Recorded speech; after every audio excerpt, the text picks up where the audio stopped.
For years, you've seen the matches, you've heard my voice, but you've never seen me until today. Hi, this is me, Weevo, owner of the channel. I wanted to make this video for years, but I've always waited for the perfect moment.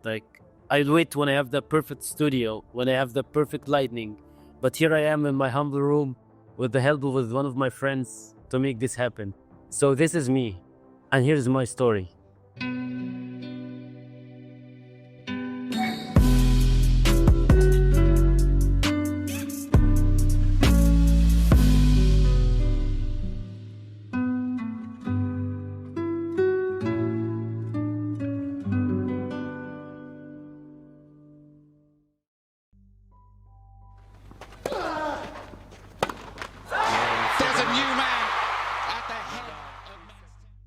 I fell in love with the game at a very young age. I used to watch it with my dad all the time. I was just, I think, 10 years old, and like many of us, this little guy from Mallorca got me completely hooked with the game. I created this channel a long time ago, back in 2010. Just before Twitter and Facebook, there was always these forums people keep using. And one day, there is this famous tweener Rafa hit in an exhibition against Gasquet, and people were looking for it everywhere. So I got this little clip and I sent it to them. And one of the guys asked me, how did you get this clip, or what did you use to edit this video? And I told him I used the Windows Movie Maker. He made fun of me. He told me, oh, I thought, damn, you're a noob. I thought you were a professional. And as a 12-year-old back then, this made me extremely angry. So I said, okay, now I'm gonna see what's the hardest software to learn, and I'm gonna start making videos. So I downloaded Sunny Vegas and I started making videos. So I posted my first video and it actually got an incredible amount of love. Like, many people loved it. I used the music from Assassin's Creed. Some of you maybe from the very old days might remember that. And then I kept making videos. I had this little Rafael Nadal HD series where I made like Rafael HD1, HD2 until like HD20. And in 2010, I think this was the best year of my life. Rafa winning 3 Grand Slams, everything going great, life going great. And then in 2011, that was the best day of my life. I broke my hand earlier in the day. We were playing some football with friends. And then I went home. I saw a lot of messages from my friends on Facebook and my email inbox is exploding. And then I saw that Rafa shared one of my videos and everyone calling me lucky. He shared it on Facebook. Best moment of my life. And it gave me an incredible passion to keep going forward. A few months later, I wake up one day and I find out that every video on my channel has been blocked. Every single one. It was like 150 videos, everything was gone. So then I completely gave up. Like, I had like 4,500 subscribers, which was a lot for a tennis channel. I couldn't get the video back. It had 1 million views. Imagine 1 million views on a tennis montage back in 2011. This was huge. So I completely gave up. I completely stopped. My dad bought us PlayStation 3. So I got a little into gaming, got into FIFA, Uncharted, and Dark Souls. Best game ever. And then I completely forgot about this content creation. Then in 2016, one of my friends, you might know him. His name is Valzi. He had a great YouTube channel. He had a Federer channel. And he told me that he started making videos because of me. And I should come back, why did you stop? I make a lot of money from this. I make $25 a day. And then I thought, wow, I was in college and $25 a day, this is a huge amount of money. If I can make this amount of money, I'm set up for life. So I started coming back again. I remember my first video got, I think, 88 views in the first 24 hours. I think it got 1 comment from one of my friends, and that was it. So I started again making more videos, minimum 1 or 2 videos a day until this day. So years flew by. I think it was 2019 when I graduated from college. I went to an engineering college, got a degree with great grades actually. I never liked the place, I never studied, but I did this for mom and dad. They wanted, they said, okay, the YouTube thing is good, but it's giving you a lot of headaches with copyrights and you're always worried the video is gonna get taken down. So you need something sustainable. And your sister is an engineer, it's a good idea. I never actually worked with the degree I had, but it was good in a way. It was fun in a way. I learned a lot of things from college, actually. And, after college, I knew I have to do 1 year of mandatory military service. Problem is, when COVID came, we had to stay an entire year at home. Then I had to go do the military service. So it was like 2 years gone by completely. But during that period, I always kept working. Whenever I had time off, I always kept working. We were in 2020, I think in October, 5 months into the service. This was actually the hardest week of my life. I just got back from a week off, and my dad calls me, I think it was Saturday, and I would stay there for 14 days. So in these 2 weeks, I had my best friend was getting engaged, and my other best friend was getting married. And I had no idea how I'm gonna manage any of them. I told them 99% I'm not gonna make it. So dad calls me on Saturday. He tells me in 2 days, he's gonna have a big surgery in his back. I mean, his back has been hurting since, I guess, 2003. I was always, close with him in regards to his health, and I know he has been suffering for it for years. It was not to the point that he has to make a surgery. I remember this day, I had a panic attack. I didn't know what to do. Like, okay, he has my brother, my little brother, he has my mom, he has my big sister, but, I had to be there. So one of my friends in the military see me, and he told me that, okay, let's talk to one of the big officers or something. Maybe he will understand. So we went to talk to him, and the guy was actually great. He let me have the rest of the week off. I attended the surgery with my dad. Surgery went great. And if you remember that time, the French Open was played in October because of COVID, and Rafa had to play in October. And when the final came with Djokovic, many of us thought that, okay, this is the time Djokovic could actually beat Nadal because the conditions will always favor him.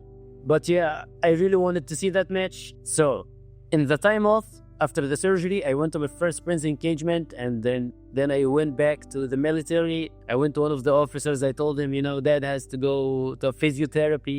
Please let me go for 2-3 hours. And I went there, and we saw the match. Rafa played the greatest final of his life.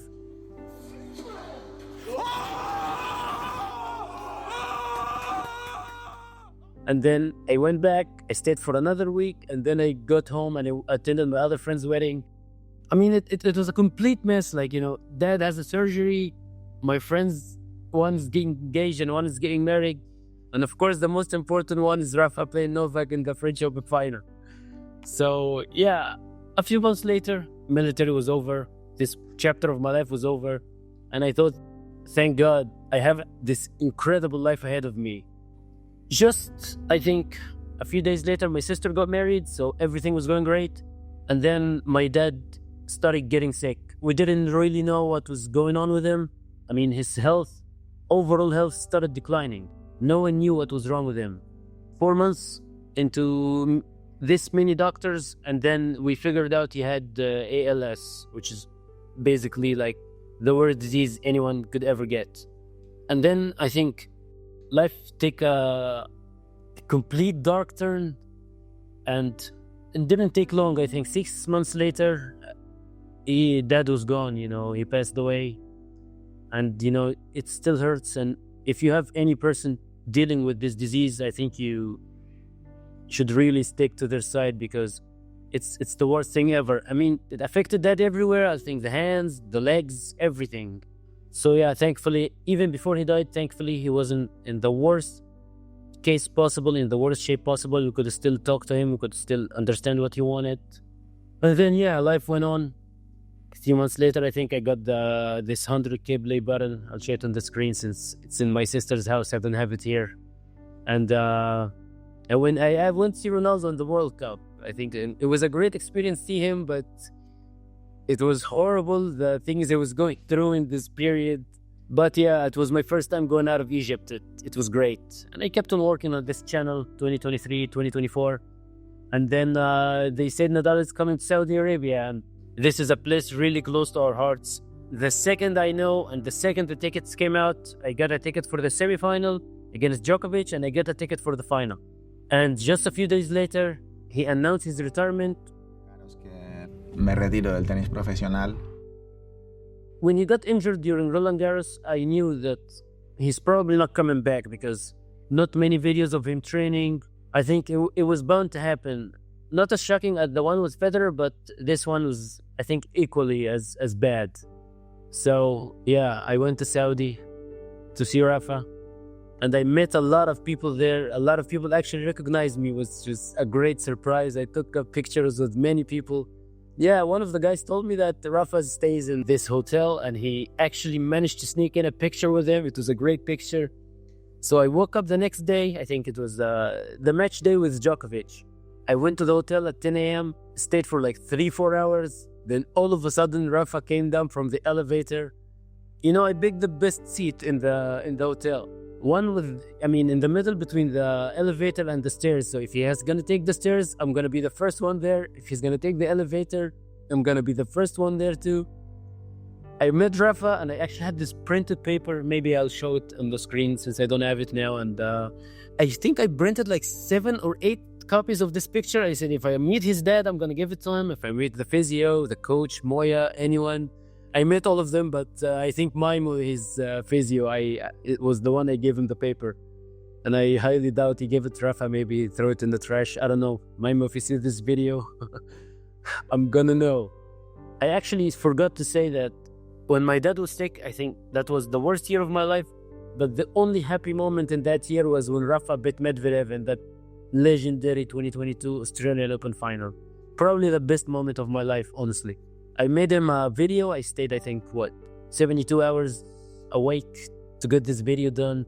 I think it's the video closest to my heart. So in the paper I printed, I told him about that video. I told, I don't want anything. I just want you to see this video, like the one you shared before. This one has equal emotions. But I couldn't give him the paper.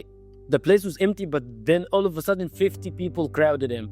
So I just managed to take this picture, and people told me he didn't like to take pictures with anyone. And the guy was completely depressed. I think he had a lot on his mind with all the pressure and then having to retire in the Davis Cup. But they did great by him in Saudi with the golden racket. It was a great gesture. If someone deserves this racket, it's the guy who has never broken a racket in his entire life. It was a great day. I went to see him live later in the day against Djokovic. Incredible feeling. Anyone who actually managed to catch Rafa playing, you're the luckiest ever. Oh no no. حارب رافائيل.